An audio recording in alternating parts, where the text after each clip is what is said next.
se souvient quand même de ce qui s'est passé à l'époque où il était encore dans le monde des vivants.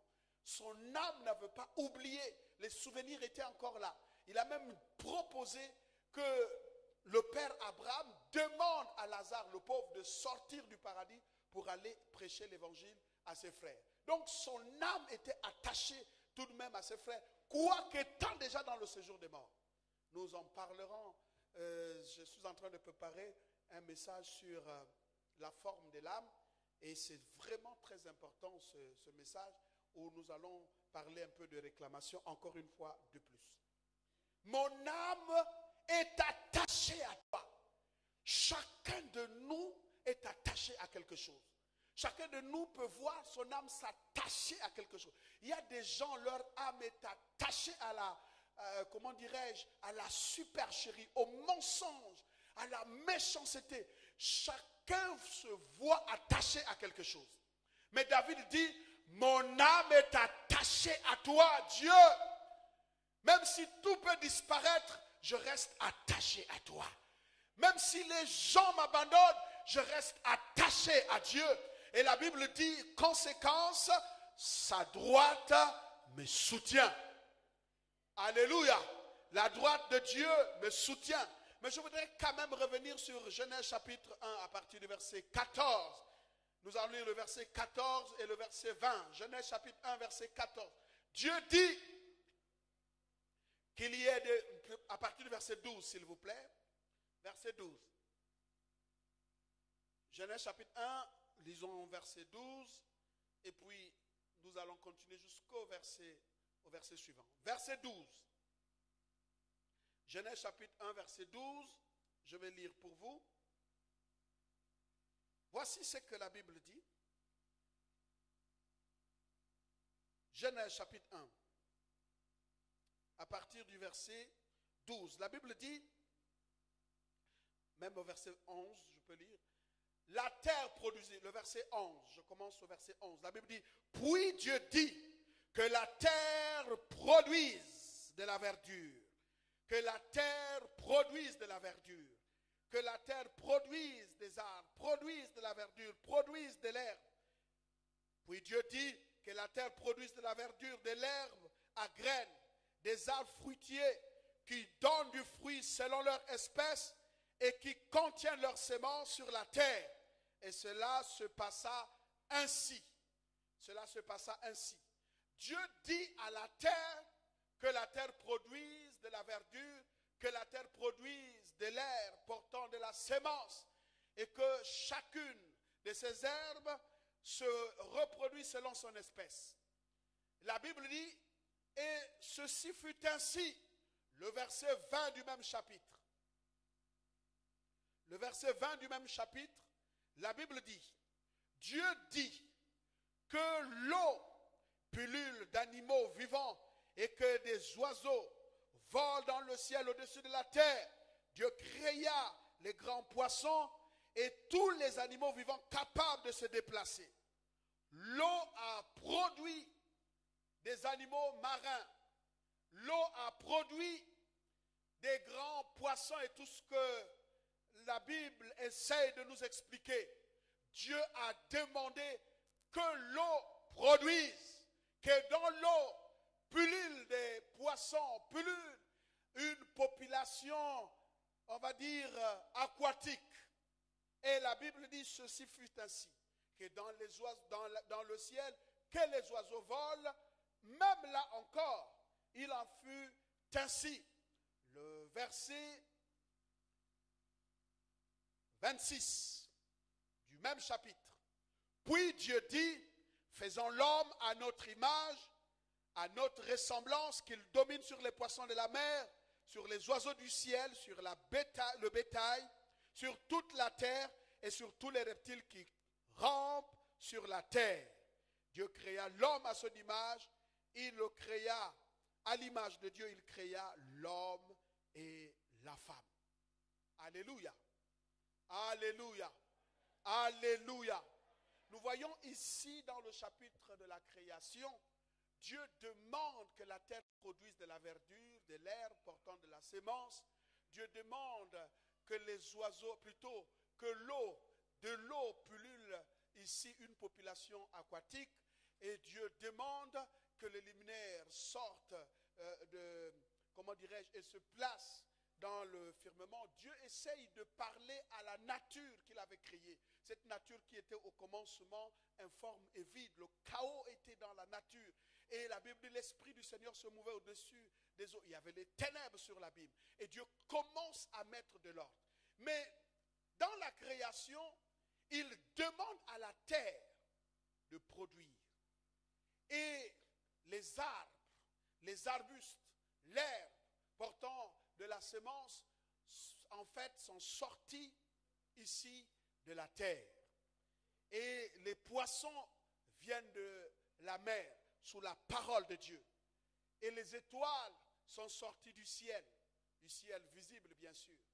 Et chaque élément de la nature, Dieu a exigé que chaque élément de la nature puisse faire sortir quelque chose, selon sa parole.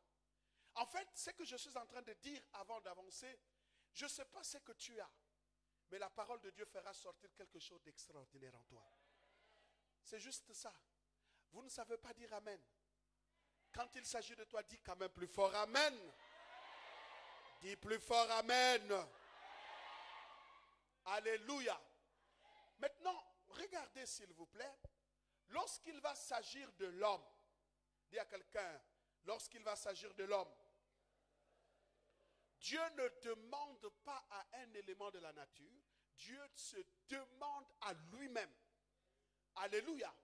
Il dit à la terre, bien, tu peux produire de l'herbe, tu peux produire des arbustes, tu peux produire quelque chose. C'est pour cette raison, naturellement, si vous déracinez une plante de la terre, elle va mourir. Pourquoi? Mais parce que ici, la plante, l'arbre et l'herbe ont pour origine la terre. Même si c'est Dieu qui en est le créateur, mais il a créé à partir de la terre les arbres, l'herbe, à partir de sa parole. Alléluia. Donc Dieu a voulu que la terre prenne ses sources, plutôt l'herbe, les arbres prennent leurs sources à partir de la terre. Donc si vous voulez l'émergence d'une plante, si vous voulez l'épanouissement d'une plante, il faut la laisser dans la terre. La sémence ne pourra germer que dans la terre. Donc la terre devient un élément ici qui constitue l'histoire de la plante. Amen. Alléluia. Alléluia. Donc si vous déracinez une plante de la terre, elle ne pourra plus vivre parce que vous l'avez enlevée de ses origines. Alléluia. Si vous sortez le poisson de l'eau, eh bien le poisson n'aura pas vraiment de vie longtemps. Et il peut rester un instant en train de respirer. Après un moment, il va mourir. Pourquoi? Mais parce qu'il n'est plus dans son environnement naturel. Alléluia. Alléluia. Il en est de même pour l'homme. Si l'homme se sépare de Dieu, il va mourir. L'homme peut se séparer des autres hommes, il vivra. L'homme peut se séparer de d'autres, des autres contraintes naturelles, il vivra. Mais si vous séparez l'homme de Dieu, il mourra.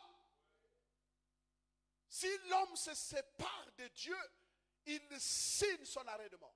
Il signe son arrêt de vie. Il ne pourra plus vivre. Pourquoi? Parce qu'il s'est séparé de sa source. Donc la source de l'homme, c'est Dieu. De même, le poisson ne peut pas vivre en dehors de l'eau. La plante ne peut pas vivre en dehors de la terre. De même, l'homme ne peut pas vivre en dehors de Dieu. Si l'homme est séparé de Dieu, il mourra. Je veux dire à quelqu'un, si tu n'as jamais rencontré le Seigneur Jésus-Christ comme ton Seigneur Sauveur personnel, tu as intérêt de le faire. Pourquoi? Parce que si tu te sépares de Dieu, tu mourras. Et c'est pour cette raison que l'onction doit être toujours connectée à Dieu. Si un homme de Dieu, si un homme d'église se sépare de Dieu, son onction va mourir.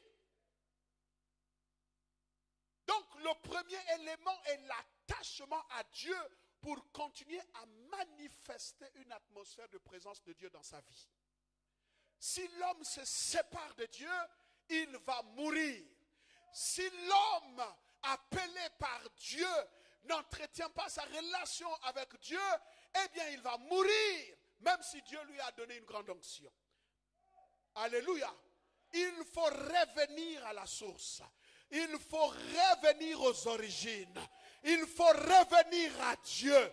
S'il y a un péché, confesse-le, reviens à l'Éternel et l'Éternel va te relever. Pourquoi?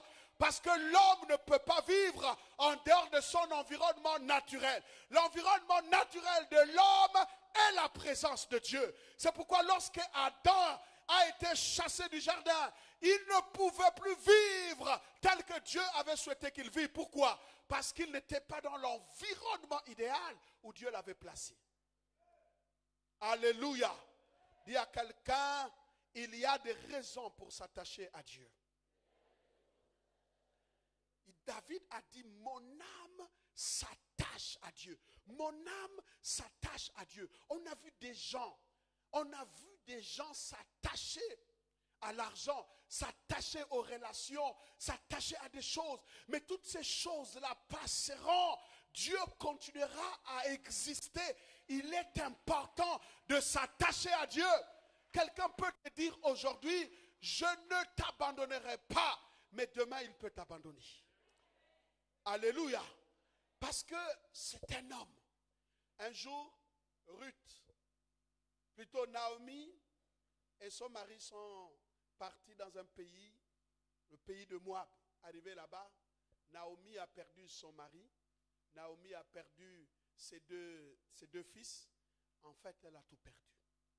Et finalement, elle décide de revenir. Quand elle va finalement décider de revenir, donc elle propose à ses belles sœurs, à ses belles filles, de partir. Il y a une là qui a essayé de dire, non, je serai avec toi. Il dit, mais dès qu'elle lui a dit que, mais moi déjà, regardez mon âge. Et puis, le temps que je trouve un autre mari pour faire des enfants et que ces enfants-là grandissent pour devenir des hommes pour vous prendre, vous allez vieillir sans mari. Donc, si vous continuez à me suivre, là, vous allez... L'autre a dit, oui, maman. Belle-mère, tu as raison. Au revoir, tu peux partir. Pourquoi? Parce que son attachement était un attachement intéressé. Alléluia. Cependant, Ruth s'est attachée d'abord au Dieu de Naomi et ensuite elle s'est attachée à Naomi. Attachez-vous à Dieu et Dieu vous soutiendra dans des temps difficiles. Non, vous n'avez pas bien dit amen. Je veux que quelqu'un dise Alléluia. Alléluia. Je vais essayer de donner quelques raisons qui nous encouragent à s'attacher à Dieu. Alléluia. Quelques raisons. Il y en a plusieurs. Mais je pensais qu'il était important de citer quelques raisons qui nous permettent de s'attacher à Dieu. Quelquefois, on doit s'encourager. Oh, combien la vie est difficile. Combien on peut être déçu. Il y a des gens qui se sont attachés à leurs parents. Mais un événement est arrivé, les parents sont partis. Attache-toi à Dieu. Parce qu'un homme peut partir même sans dire au revoir. Je veux dire à quelqu'un, est-ce que tu entends ce que je suis en train de dire, poussé par l'esprit? Attache-toi à Dieu. Si tu t'attaches à ton argent te laissera un jour. Il ne pourra rien faire. Même si la Bible dit l'argent répond à tout. Mais il faut s'attacher à Dieu. Je veux que tu dises à deux personnes, il faut s'attacher à Dieu.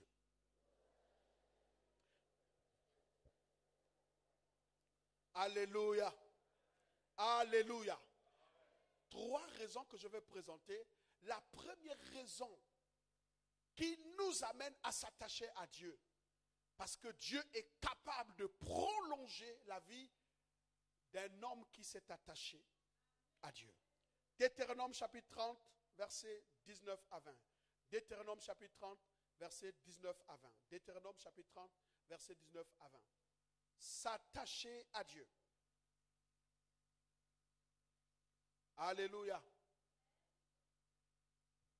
S'attacher à Dieu. Deutéronome chapitre 30, versets 19 à 20. La Bible dit, j'en prends aujourd'hui à témoin contre vous le ciel et la terre. J'ai mis devant toi la vie et la mort, la bénédiction et la malédiction. Dis avec moi, Dieu a mis devant nous la vie et la mort, la bénédiction et la malédiction. Il dit, choisis la vie. Dis à quelqu'un, choisis la vie, afin que tu vives, toi et ta postérité. Regardez le verset 20. Le verset 20 dit, pour aimer l'Éternel, ton Dieu, pour obéir à sa voix et pour t'attacher à lui. C'est-à-dire s'attacher à lui, car de cela, dis avec moi, de cela, dépendent ta vie et la prolongation de tes jours. Et c'est ainsi que tu pourras demeurer dans le pays que je te donne. Alléluia. Il dit, car cela dépend. Car de cela dépend ta vie. De cela dépend ta vie. Dis à quelqu'un, ta vie ne dépend pas d'un homme. Dis un peu plus fort, ta vie ne dépend pas d'un homme. Elle ne dépend pas de l'entreprise où tu travailles. Elle ne dépend pas de tes parents. Elle ne dépend pas de ton portefeuille. Mais ta vie dépend de ton attachement à Dieu. Est-ce que je parle à quelqu'un ce soir? Il y a des gens qui peuvent vous faire des chantages. Qui peuvent vous dire, si tu ne t'attaches pas à moi, eh bien, je pourrais t'enlever de ton travail. Mais bien, si tu peux m'enlever, enlève-moi. Mais je dois m'attacher à Dieu. À lui seul. Oui, je m'attacherai à Dieu. Parce que toi qui me fais le chantage aujourd'hui, demain tu peux passer, mais Dieu demeurera toujours. La Bible dit que le monde et sa convoitise passeront, mais la parole de Dieu restera toujours, demeurera toujours, demeurera éternelle. Attache-toi à la parole de Dieu, car Dieu s'engage à exécuter sa parole. Alléluia. Alléluia. Non, même pas à ton mari, même si tu dois t'attacher à ton mari, mais tu dois savoir que tu dois plus t'attacher à Dieu. La raison pour laquelle tu peux aimer ton mari doit être une raison divine. La raison pour laquelle tu dois aimer ta femme doit être une raison divine. La raison pour laquelle tu dois aller au travail, aimer ton travail, doit être une raison divine. Attache-toi d'abord à Dieu et Dieu agira au temps fixé. Il dit il dit ta vie dépend de cela. Écoutez, regardez. Remettez-moi le texte s'il vous plaît, le verset 20. Le verset 20, il dit, pour aimer l'Éternel, ton Dieu, pour obéir à sa voix et pour t'attacher à lui. 3 raisons. Première raison, aimer l'Éternel. Dites avec moi plus fort, aimer l'Éternel. Deuxième raison, lui obéir. Et troisième raison, s'attacher à lui. Ça dit, ta vie dépend de ces 3 choses. Première chose, obéissance. Deuxième chose, l'amour de Dieu. Troisième chose, s'attacher à Dieu. Qui me séparera de l'amour du Seigneur? Il y a des situations, parfois tu te demandes, tu dis, comment je vais faire? Écoute-moi bien. Ne t'attache pas à un pays parce qu'il est beau. Ne t'attache pas à un emploi parce qu'on paye bien là-bas. Ne t'attache pas à une personne parce qu'elle a la position. Ne t'attache pas à une situation parce qu'elle est bonne. Toutes ces choses-là peuvent passer. Mais si tu t'attaches à Dieu, il changera ta position. Si tu t'attaches à Dieu, il te donnera même ce que tu as perdu. La Bible est formelle. Celui qui perdra sa vie pour moi la retrouvera. Dieu a promis nous redonner des années qu'on dévorait les sauterelles. Il n'y a que Dieu qui peut être capable de redonner des années qui sont déjà passées. Aïe, aïe, aïe. Comment est-il possible? Des années qui sont passées. Dieu dit, même si c'est passé, ça veut dire qu'il est capable de te redonner l'année 16, où tu as été proposé, mais que la chose n'a pas tenu parce que l'ennemi s'est levé. Dieu dit non, je suis en train de préparer quelque chose. Les années passent, mais Dieu ne passe pas.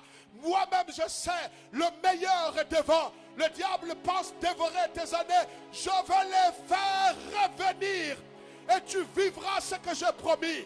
Je suis en train de dire à quelqu'un, je suis en train de prophétiser que lorsque tu t'attacheras à Dieu, tu verras la fidélité de Dieu. Est-ce que quelqu'un est quelque part pour dire amen à ce que je dis ce matin? J'ai compris. Vous savez, j'ai moi-même, quand je me tiens ici pour prêcher, à chaque fois que je rends ministère, j'ai toujours dit à Dieu, ne me fais pas oublier les temps dans lesquels tu m'as visité et là où tu m'as pris. Alléluia. Oui, oui. C'est pour ça que je n'ai la crainte que pour Dieu. Je n'ai la crainte que pour Dieu. J'ai vu comment un homme te dit oui aujourd'hui, demain il te dira non. J'ai vu des situations changer, des hommes qui occupaient des positions, qui se sont retrouvés au bas de l'échelle. J'ai vu l'argent filer entre les mains. J'ai vu des opportunités disparaître. Mais Dieu était toujours sur son trône.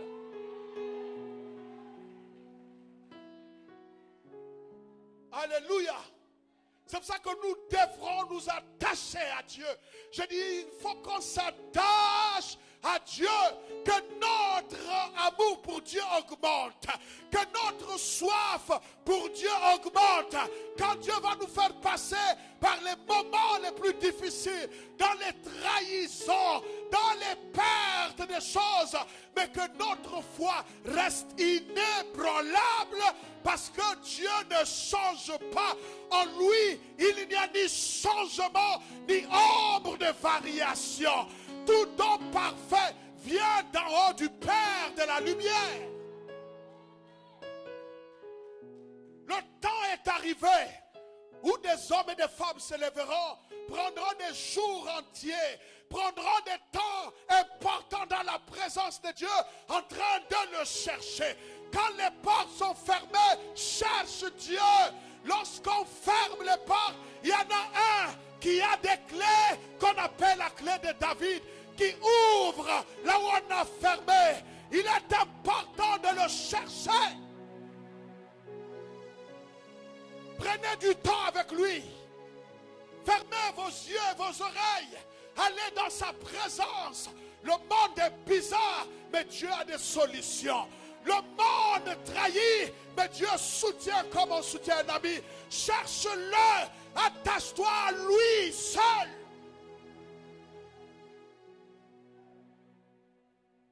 Parce qu'il y a des temps, mes frères, si vous n'avez pas cherché Dieu, le temps est en train d'arriver.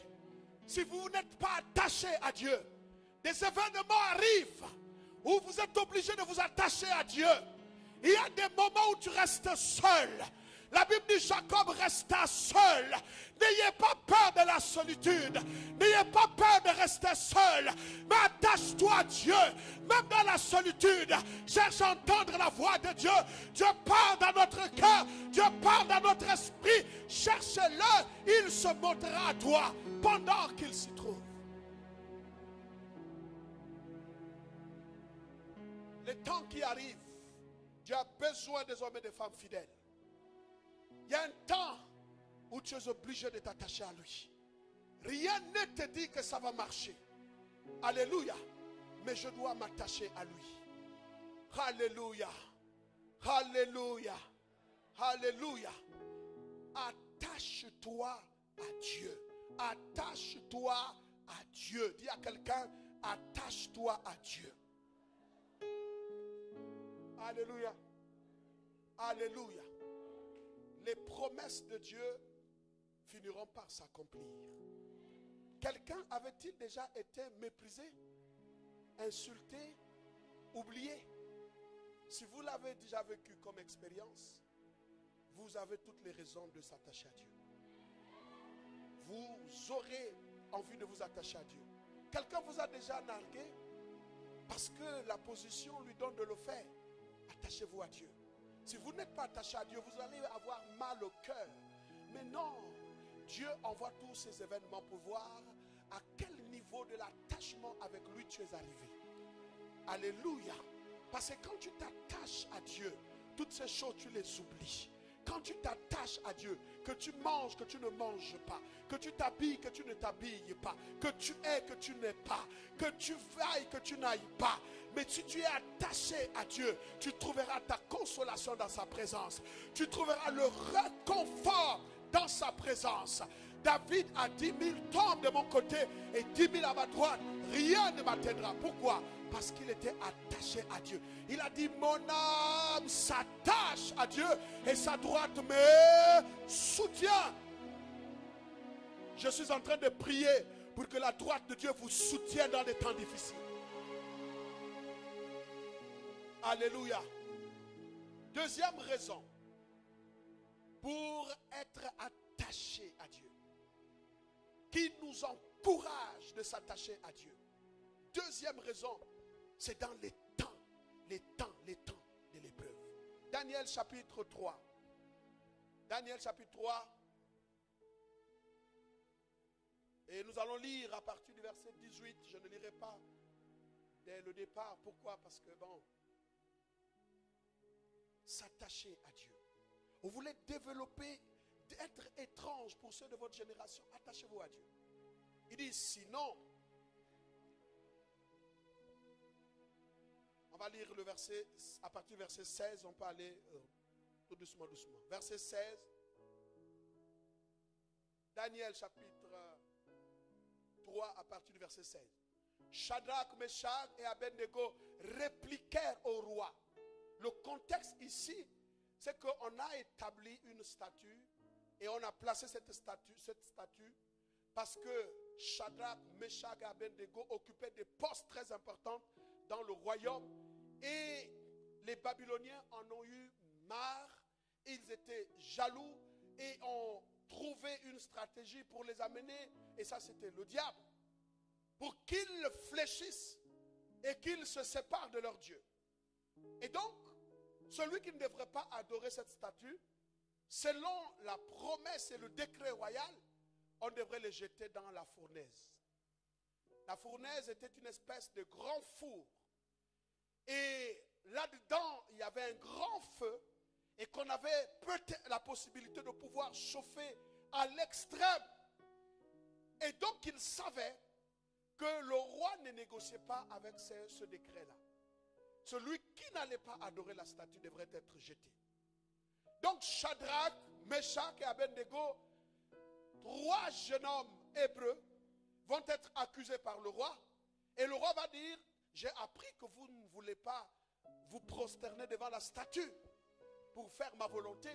Eh bien, écoutez-moi bien, si vous ne le faites pas devant moi, alors qu'on va jouer à la musique et aux instruments, si vous ne le faites pas, on va vous jeter dans la fournaise.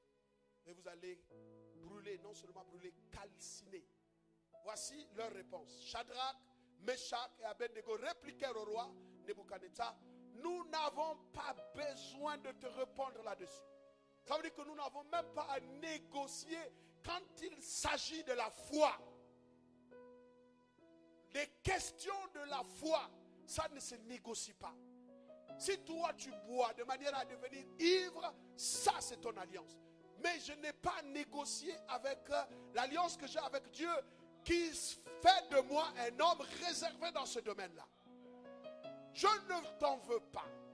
Si tu le fais, c'est tant mieux. Mais moi je ne le ferai pas. Parce que j'ai une alliance avec Dieu. Je ne ferai pas telle chose. Parce qu'il est question de ma foi. Je ne veux pas me compromettre pour avoir des marchés. Parce que ça peut mettre à mal ma foi. Je resterai intègre. Si Dieu maintenant ne peut pas me bénir parce que je suis intègre, peu importe, mais la décision reviendra à Dieu. Il dit, nous n'avons même pas besoin de parler. Verset 17. Voici, notre Dieu que nous servons peut nous délivrer de la fournaise ardente. Et il nous délivrera de ta main, ô roi. Notre Dieu que nous servons. Je suis en train de dire à quelqu'un, tu ne sers pas un Dieu qui est une idole. Tu sers un Dieu qui entend. Tu sers un Dieu qui voit. Il sait exactement ce qui se passe. Même quand tu pleures, il sait. Il a dit à Moïse, j'ai entendu les cris que font pousser les oppresseurs de mon peuple. J'ai vu la souffrance de mon peuple. Je dis à quelqu'un, Dieu connaît la souffrance dans laquelle tu es. Il connaît les situations dans lesquelles tu es. C'est juste question de temps, lui-même il descendra. Il a dit à moi, je suis descendu. Il n'a pas envoyé un ange, lui-même il est descendu. À ce qui te concerne, Dieu descendra pour ta situation à cause de son alliance. Alors, je ne sais même pas si je parle à quelqu'un. Il va descendre. Il dit au verset 18, il dit sinon, il faut que tu le saches. Sache, ô roi, que nous ne servirons pas tes dieux. Dis à quelqu'un, je ne négocie pas. Je ne quitterai pas mon Dieu pour une idole. Alléluia. Et que nous n'adorerons pas la statue d'or que tu as élevée. Donc, ce n'est pas parce que tu es roi. Si tu vas nous tuer, tue-nous. Mais que je meure à cause de ma foi, ce n'est pas un problème. Mais je ne ferai pas ce que tu veux que je fasse. Oh, que Dieu suscite encore une telle génération capable de dire non. Le verset 19. La Bible dit, sur quoi Nebuchadnezzar fut rempli de fureur. Et il changea de visage en tournant ses regards contre Shadrach, Meshach et Abednego. Il reprit la parole et ordonna de chauffer. Verset 20. La fournaise 7 fois plus qu'il ne convenait de la chauffer. Le roi est en colère. Et il ordonne que la fournaise soit chauffée 7 fois. Dis à quelqu'un 7 fois. C'est-à-dire à l'extrême. Alléluia. Mais peu importe. Tout ça c'est pour vous impressionner. Pour vous amener à changer d'avis. Si les gens changent de visage vis-à-vis de vous, prenez votre calme. Restez calme. Ce n'est pas grave. Ils pensent souvent qu'ils ont la solution. Ils pensent souvent que le dernier mot leur appartient. Mais ils ont oublié que Dieu est le créateur du ciel et de la terre. Et que c'est à lui qu'appartient le dernier mot. Le verset 21. Puis il commanda à quelques-uns des plus vigoureux soldats de son armée de lier Shadrach, Meshach et Abednego et de les jeter dans la fournaise ardente. Verset 21. Ces hommes furent liés avec leurs caleçons, leurs tuniques, leurs manteaux et leurs autres vêtements et jetés au milieu de la fournaise ardente. Verset 22. Comme l'ordre du roi était sévère et que la fournaise était extraordinairement chauffée, la flamme tua les hommes qui y avaient jeté Shadrach, Meshach et Abednego. Verset 23. Et ces 3 hommes, Shadrach, Meshach et Abednego, tombèrent liés au milieu de la fournaise ardente. Verset 24. Alors le roi Nebuchadnezzar fut effrayé et se leva précipitamment. Il prit la parole et dit à ses conseillers, n'avons-nous pas jeté au milieu du feu 3 hommes liés? Réponse, si, certainement, roi. Ok. Le verset 26. Il reprit et dit, eh bien, je vois 4 hommes sans lien qui marchent au milieu du feu et qui n'ont point de mal. Et la figure du 4e ressemble à celle d'un fils de Dieu. Eh oui, eh oui. Quand je lis ce texte-là, quand ils ont dit au roi que nous irons quand même et nous ne ferons pas ce que tu fais, je me suis rendu compte à l'observation de quelqu'un. La question que je me pose, qui a jeté Shadrach, Meshach, Abednego dans le feu? Hein? Pardon? Les bourreaux là, les soldats vigoureux. Quand je relis quand même, je me suis en train de me demander, est-ce que c'est vraiment les pauvres? Est-ce que vous êtes en train de me suivre? Quand vous réalisez le texte, les pauvres, quand ils se sont juste approchés du feu, ils ont été consumés. Comment ils ont fait pour se retrouver au milieu du feu là-bas? Parce que si vous venez, vous prenez Fargas, le feu est là, et pendant que vous voulez vous approcher du feu, vous-même vous êtes consumés. Mais c'est évidemment que l'homme que je porte entre mes mains va aussi tomber par là. Mais seulement, on nous dit qu'ils les ont jetés dans le feu. Mais on se rend compte qu'eux-mêmes ne sont pas arrivés dans le feu. Ils ont été consumés avant même de jeter. Alors qui les a jetés dans le feu? Alléluia. Alléluia. Et ces gars-là, le feu les a pris. Ils sont morts. Meshach, Shadrach, Abednego se sont retrouvés dans le feu. Non seulement dans le feu, mais il y a un quatrième homme qui est sorti en leur compagnie. Alléluia. Alléluia. J'ai l'impression que les gars, Shadrach, Meshach, Abednego, avaient lu le prophète Ésaïe avant. Ésaïe combien? Parce qu'Ésaïe prophétisait, celui qui avait prophétisé sur la captivité de ces derniers. Ésaïe aussi a dit, même lorsque tu seras dans le feu, parce que moi-même l'Éternel, je serai avec eux. Mais quoi de plus beau que d'expérimenter la parole, la véracité de la parole de Dieu dans une telle épreuve? Donc quand ils étaient en train de faire la bouche au roi Nebuchadnezzar, ils savaient qu'il était écrit à leur sujet que l'Éternel lui-même sera dans le feu. Donc quand les gars avaient déjà été consumés, ils sont tombés. Ça c'est selon moi. Ils se sont relevés et dit non, nous allons jusqu'au bout de l'épreuve. Ils se sont jetés eux-mêmes dans le feu. Je veux dire à quelqu'un, si Dieu ne te délivre pas avant le feu, attends-le, il t'attend dans le feu. Aïe aïe aïe. Alléluia. S'il ne t'a pas délivré avant le feu, c'est que le rendez-vous est pris dans le feu.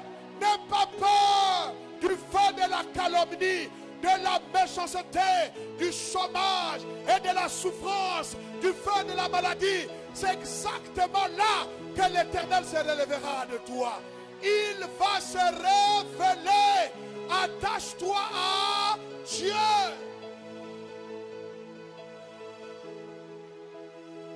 Maintenant, écoutez-moi bien. Ça, c'est le plus grave. Ils étaient liés. Alléluia. Avec leurs caleçons et leurs tuniques. Aïe, aïe, aïe, aïe, aïe, aïe, aïe, aïe, aïe, aïe, aïe. Écoutez ça. Mais quand ils sont partis, ils avaient leurs tuniques. Ils avaient leurs caleçons. Ils avaient toutes ces choses-là. Mais les liens de l'ennemi avaient été consumés par le feu. C'est que je suis en train de dire à quelqu'un que n'ayez pas peur des liens. Peut-être qu'on vous a lié, mais quand vous serez dans la présence de ce Dieu-là, Dieu sait ce qui t'appartient, Dieu sait ce qui ne t'appartient pas. Qu'ils aient mis leur cadenas, qu'ils aient mis leurs liens dans la présence brûlante de Dieu, les liens vont disparaître. Je suis en train de dire à quelqu'un, bientôt le Dieu des cieux va consumer les liens de tes ennemis. Ce qu'ils disent contre toi, Dieu va les consumer. Ce qu'ils font contre toi, Dieu va les consumer. Il ne restera pour toi que ce que Dieu t'a donné. Écoutez-moi bien. La Bible parle dans le psaume 105. Genèse. Joseph a fait un rêve. Dans le psaume 105, on nous dit, on l'a pris, on l'a lié. Il avait des liens aux pieds et il avait des liens aux mains. On l'a entraîné comme un esclave en Égypte. Mais quand Dieu s'est révélé à lui, en Égypte, ces liens-là n'existaient plus. Alléluia. Mais une chose est vraie. Il a perdu la tunique de son père. C'est pas grave.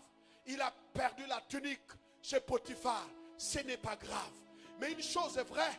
Toutes ces choses-là qu'il a commencé à perdre, il y a une chose qui est restée, c'est que le rêve n'était pas consumé par la jalousie de ses frères, par la méchanceté de la femme de Potiphar, par la jalousie de ceux qui voulaient l'empêcher. Bien au contraire, ils ont tout enlevé de Joseph, mais le rêve de Joseph n'avait jamais été enlevé. Je suis en train de dire à quelqu'un, n'aie pas peur de celui qui peut détruire seulement ton corps. Il faut avoir peur de celui qui peut détruire et ton corps et ton âme. Parce que le rêve de Dieu est dans ton âme. La bénédiction de Dieu est dans ton âme. L'ennemi ne peut pas détruire ton âme. Les méchants ne peuvent pas détruire ton âme. Tu arriveras au temps fixé par Dieu. La chose se montrera. Je suis en train de dire, le feu c'est.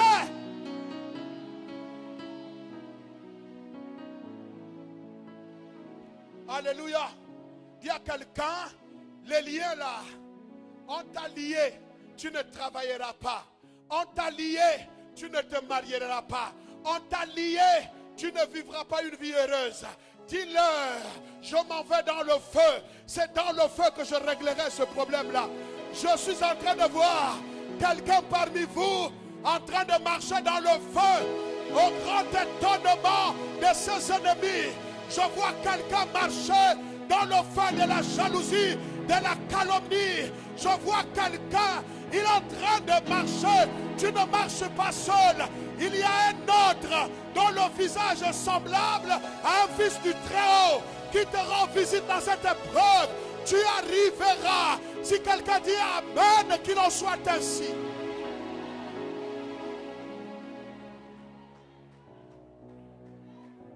Seba. Ah, je suis en train de voir. Le feu commence son effet. Les liens sont en train de tomber. Qui t'a dit que tu ne te marieras pas? Qui t'a dit que tu ne seras pas guéri? Qui t'a dit que tu ne voleras pas? Qui t'a dit c'est pas l'Éternel?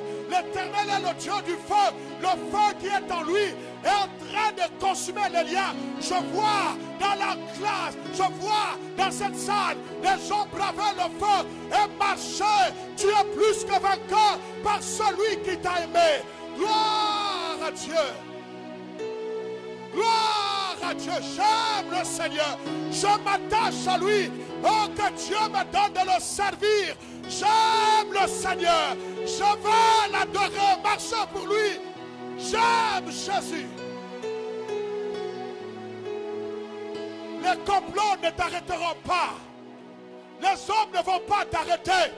Là où on est en train de te jeter, c'est exactement dans cette circonférence-là que Dieu t'attend. Tes ennemis vont te jeter, mais c'est exactement à cet endroit que Dieu est en train de t'attendre.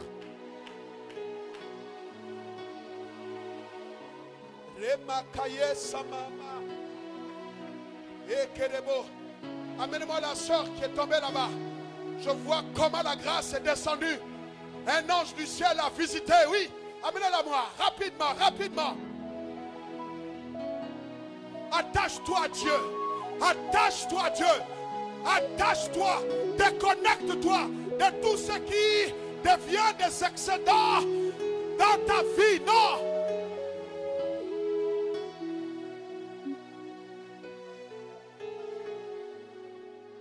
Je connais. Je sais que ton rêve s'accomplira. Quel que soit l'alpha, ça s'accomplira. J'ai vu la visitation du élève. C'est bara. C'est terminé dans tes combats. Tu es en train de visiter ce matin.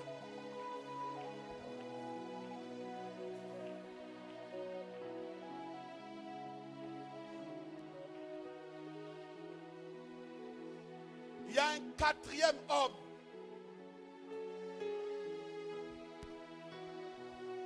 Oh, alléluia. Je sens. Oh, yes. Quelle grâce. Quelle grâce. C'est le temps où nous devons chercher Dieu. Yes.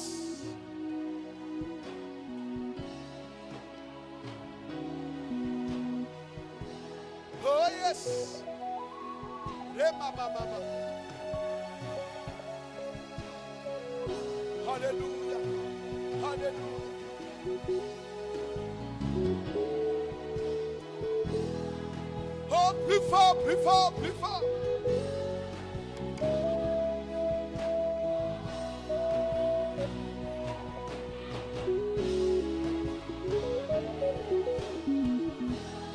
Hallelujah.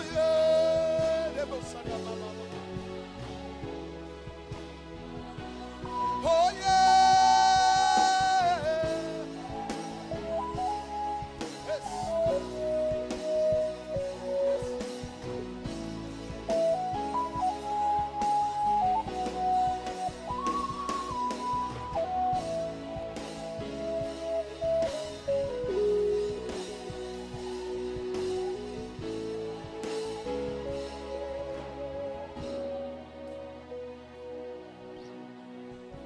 Alléluia. Je suis venu te le dire ce matin.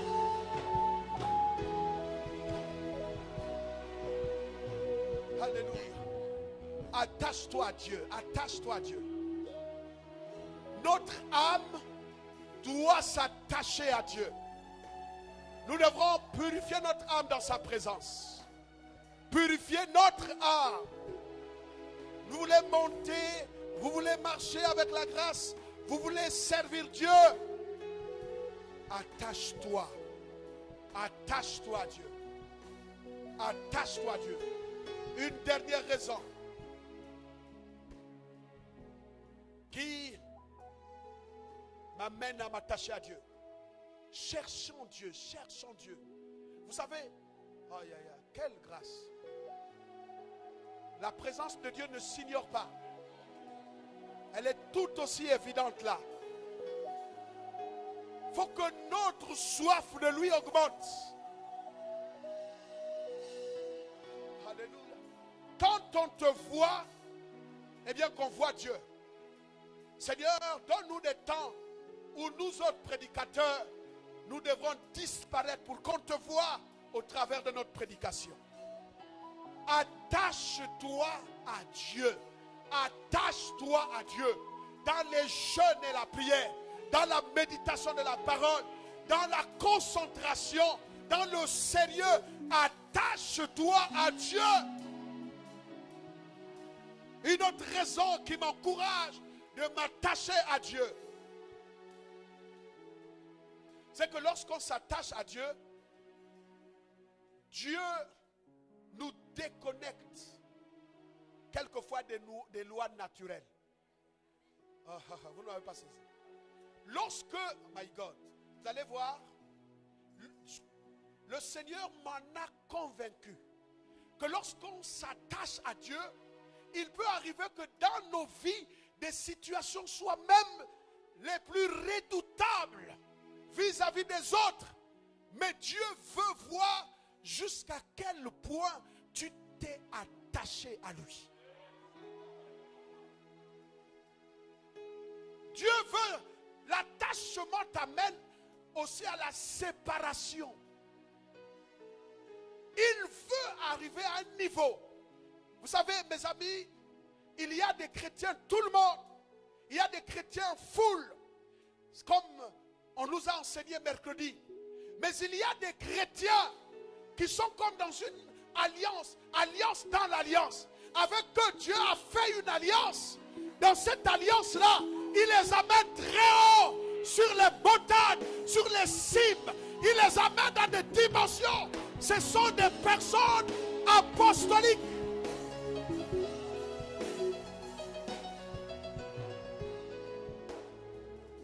Quand tu es attaché à Dieu de cette façon, Dieu veut faire mourir les choses auxquelles tu es resté attaché pour ne faire vivre que son attachement à lui. Ces genres de personnes vivent comme en fait une injustice. Leur vie semble être difficile à tous les niveaux. Ils sont obligés de rester attaché à Dieu pour vivre. Job est resté attaché à Dieu. Dieu a pris sa femme, les enfants, les biens, tout. Mais Job est resté attaché à Dieu. Dieu a dit à Abraham, donne-moi ton fils, ton unique, celui que tu aimes.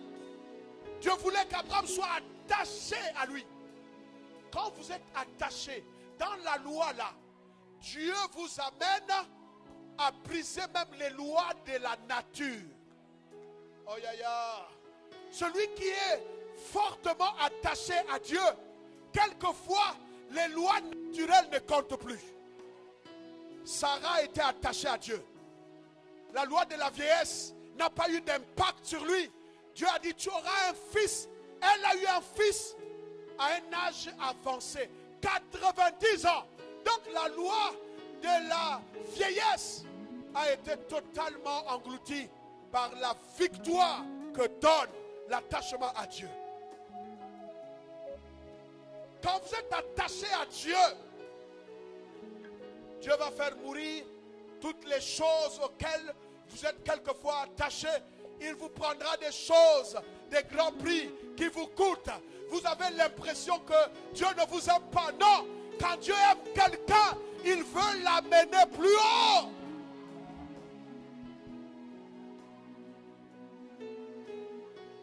L'attachement de Jésus à son Père lui a coûté toute la calomnie, la haine des pharisiens. Les disciples l'ont abandonné, tout le monde l'a abandonné, mais il est resté attaché à Dieu jusqu'à la mort de la croix, humilié à la croix, insulté, vilipendé. Jésus est resté attaché, il est resté attaché à Dieu à la croix. Quel amour! Quel amour! Quand tu t'attaches aux choses, ça va te quitter un jour. Ésaïe,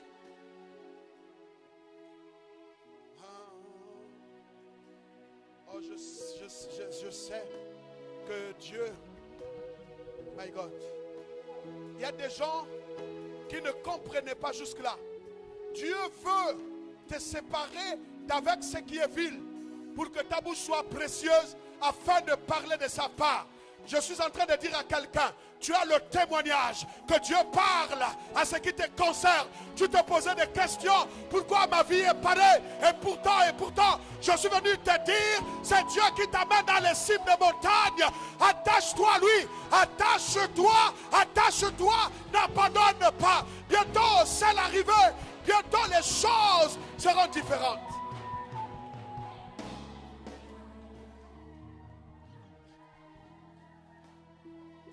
Tu ne seras peut-être pas compris des autres.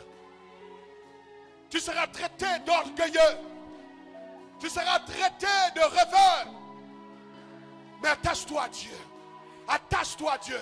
Le temps est arrivé où nous devrons nous attacher à Dieu. Mesdames et messieurs, je vous exhorte ce matin, par les compassions de Jésus, de vous attacher à lui, de vous attacher à lui seul. Donnez votre cœur à ce Dieu. Donnez votre vie à ce Dieu. Dieu fera justice. Bientôt, il va relever ta face. Bientôt, le temps de la confusion va passer.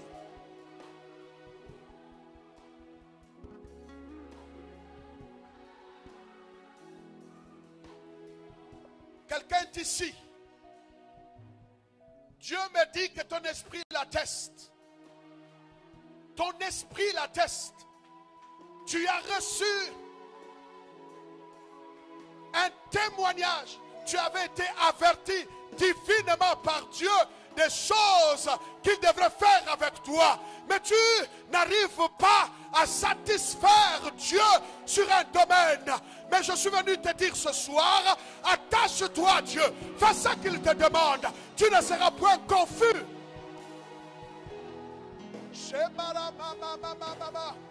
Yes. Dieu a ses regards sur quelques-uns d'entre vous avec qui il veut monter de dimension. Attache-toi. Quelqu'un est ici à qui Dieu a dit commence une vie de jeûne de longs jeûnes, mais tu raisonnes, tu as peur. Je suis venu te dire, en voici la confirmation. Dieu te veut dans le jeûne, Dieu te veut dans la privation, Dieu te veut à part, Dieu te veut à part. Sépare-toi de tes temps de plaisir, mets-toi dans la main du Seigneur.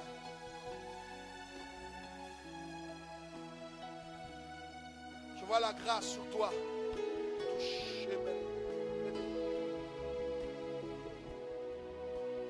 Ta vie chrétienne, Dieu en a besoin. Prions tous en langue maintenant. Que Dieu te bénisse. Viens, pasteur, ramenez-moi le pasteur. Que la grâce vienne sur toi. Lève ta main. Merci, Seigneur. Touche. Alléluia. Père Céleste, il y a des gens qui se lèvent ici dans une grande intimité avec le Seigneur. Vous rendrez ministère autrement. Prions tous.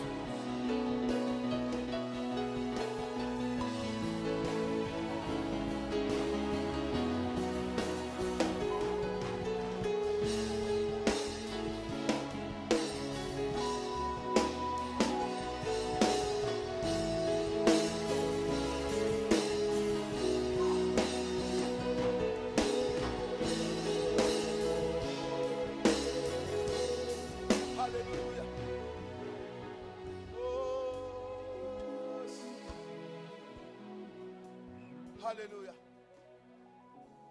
Harold va venir. Je voudrais que nous revoyions tous ce qui devient le centre de notre intérêt. Dieu me dit qu'il y a des gens ici qu'il veut amener plus loin.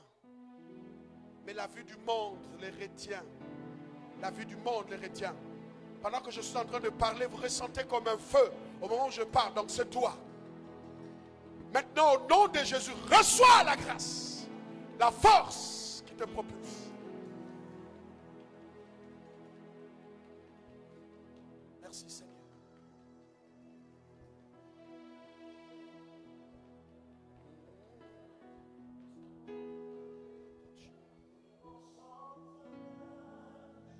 Adorons le Seigneur.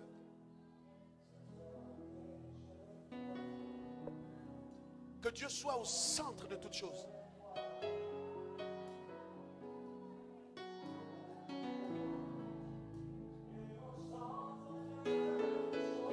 S'il y avait une idole quelconque, elle doit disparaître. Tout ce qui empêche Dieu dans ta vie d'agir doit disparaître. Alléluia.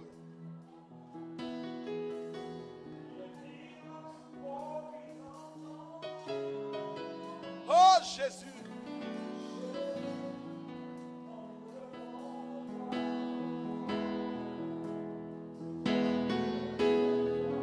Disons-le, disons-le. Nos priorités doivent changer.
Alléluia. Merci notre Dieu. Merci Seigneur.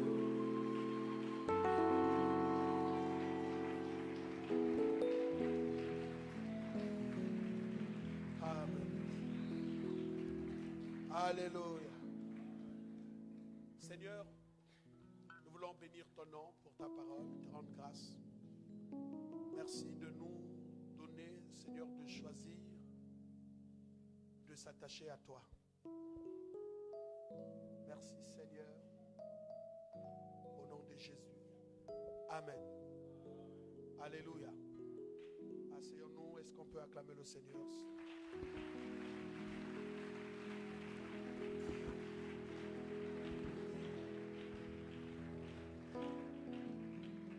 Alléluia. Il faut apprendre à mettre de côté chaque jour dans la semaine, pour un mois, toujours du temps pour le Seigneur. Alléluia. Méditez la parole. Prenez du temps à jeûner, à prier, à chercher, à comprendre, à sonder le salut. Et à savoir à quel niveau de ta relation avec le Seigneur tu te trouves.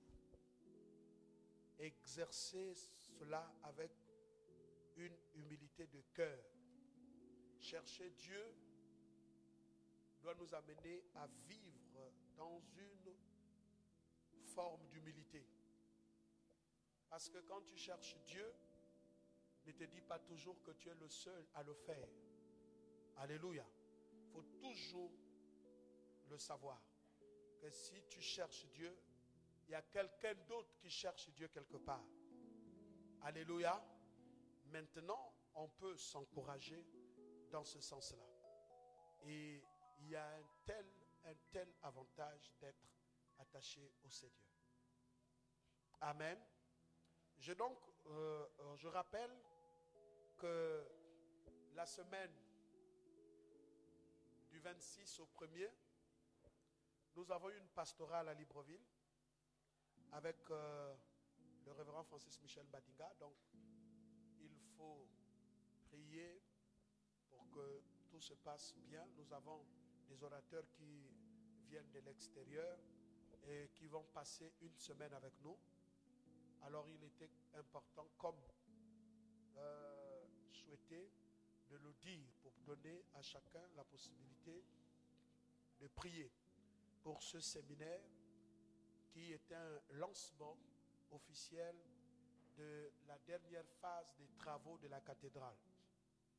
Et que Dieu fasse grâce pour que cet ouvrage enfin finisse, que nous puissions nous occuper maintenant des autres chantiers qu'on avait mis en suspens. Donc, priez pour cela, c'est important. Le corps du pasteur Gisèle sort le vendredi prochain. Il y a eu réunion avec la pastorale Mandi. Et de cette réunion, on a décidé des cotisations. L'Église donnera ses cotisations, mais aussi, nous avons promis faire l'offrande.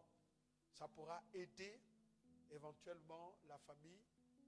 Voilà, comme annoncé il y a 2 semaines, qu'on devrait faire l'offrande aujourd'hui. C'est un pasteur qui s'en va et je pense que c'est juste pour nous de le faire. Et le dernier point, certainement des annonces se feront. Nous allons nous retrouver tout à l'heure. C'est pour ça qu'on a eu juste un culte. Et que, grand nombre parmi nous, vous avez constaté que les gens sont dehors en train de continuer à prêter la salle. Le décor de ce matin, je voudrais rappeler pour les retardataires. Alors, vous avez vu ici tel que décoré. N'allez pas dire que, voilà, il y a maintenant un banja à Bethany ou je ne sais pas comment. Non. Nous avons dit que la rencontre des adorateurs, d'abord, c'est même Gabaou louange, c'est pour montrer que nous voulons adorer Dieu, mais dans les cultures, dans nos cultures.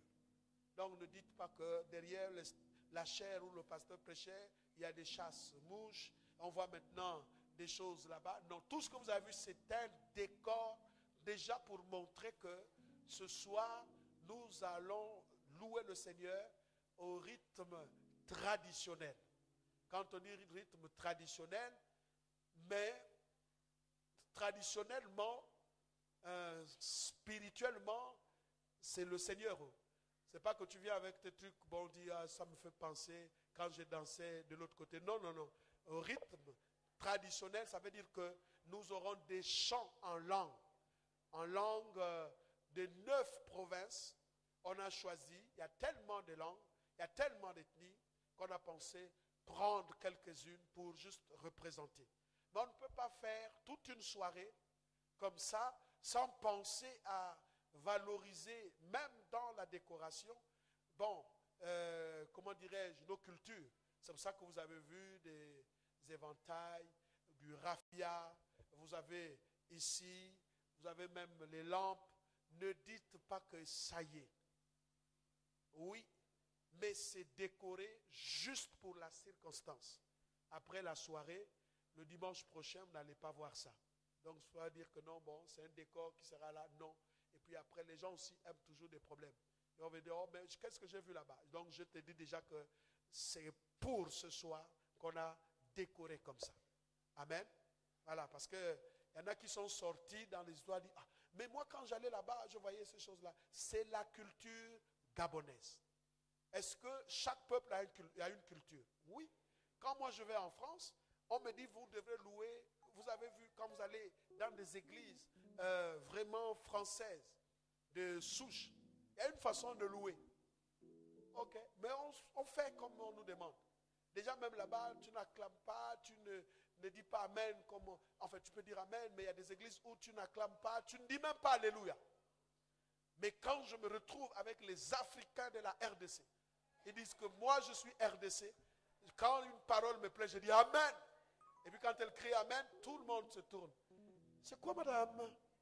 Ah oui, je dis Amen parce que je dis que c'est comme ça, ainsi soit-il.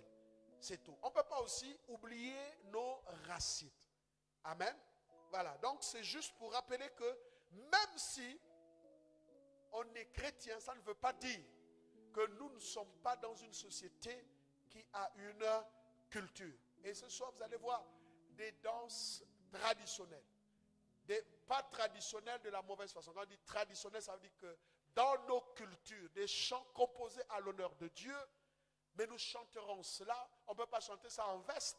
Non, on sera en tenue africaine pour s'identifier, parce que l'identification est très importante. Donc, on s'identifie aussi à nos cultures. L'une des choses aussi l'une des choses aussi, hein, on nous a fait quelquefois la guerre. Et puis on dit, on nous persécute.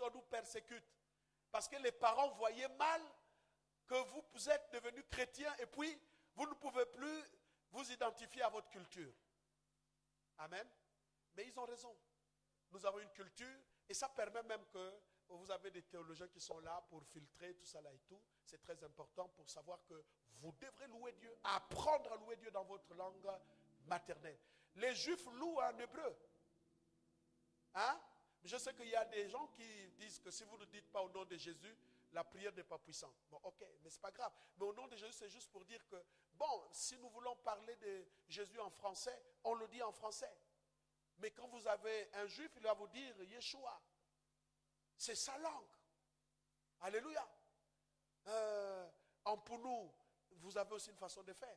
Bon, je ne peux pas déjà commencer maintenant parce qu'on réserve le meilleur pour ce soir. En tout cas, on va parler la langue ce soir. Alléluia. Je vous annonce aussi que le docteur Guy est là. Bon, vous allez entendre qu'il va parler en langue. Amen. Si vous ne le voyez pas devant ici, c'est qu'il est vite. Donc vous-même, vous pouvez aller le chercher parce que tout le monde doit au moins dire quelque chose dans sa langue. Alléluia.